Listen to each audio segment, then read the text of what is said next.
নমস্কাৰ। কবিতাৰ লিখক বৰদৈ চিলাই।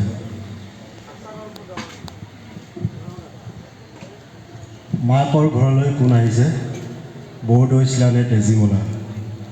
কোনে জানো কাণে কাণে ক'লে, তুমি কি অকৰা কবিহে? তেজীমলাৰ মাহীমাকে আছে, কিনো চেনেহৰ আশাত আহিব।